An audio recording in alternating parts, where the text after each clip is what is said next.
Hey guys, welcome back. So latest rumors on the internet suggest that this time the next gen Samsung flagship will get a sensor upgrade. Also, we'll be talking about some new updates regarding the Qualcomm's next high-end Snapdragon chipset, which could be the Snapdragon 8 Gen 2. But before we jump into the video, I wanna say that if you haven't subscribed to this channel, make sure to subscribe to get more daily updates and give a like if you enjoy watching this video. So as we all know, Samsung was developing a new higher megapixel sensor which might be used for the future smartphones. This new camera will be 200 megapixel HP3 sensor, which will be a successor to the older 200 megapixel HP1. It is very shocking that older HP1 sensor didn't even debut on any smartphone yet except one phone, the Motorola Frontier, which also not even launched yet, and Samsung is already working on its upgraded version. Although this new HP3 camera might come to the S23 Ultra as a primary shooter, this is what the latest rumors suggest, and if this happens then it might be a huge success or it might be a total waste, because these type of high megapixel sensors need highly optimization, and it took Samsung 3 years to fully optimize the 108 megapixel,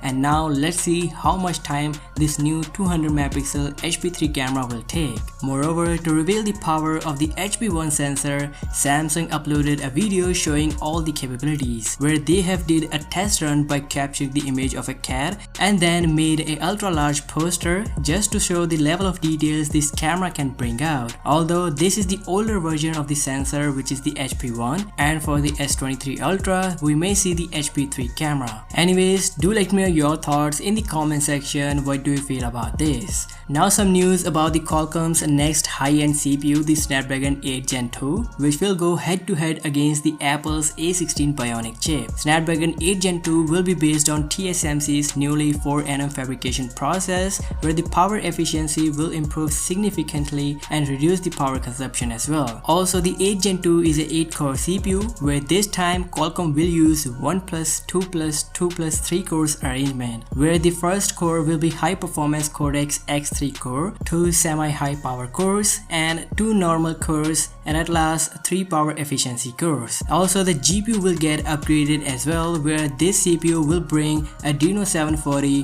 which is expected to deliver at least 10 to 15% more gaming performance. So let's see how this CPU will perform for the S23 Ultra and what will be the temperatures as well. So that is it in this video guys. Do let me know your thoughts in the comment section. What do you feel about this? If you enjoy watching this video, then do give it a thumbs up and subscribe to this channel as well. I'll catch you in the next one. Till then, peace out.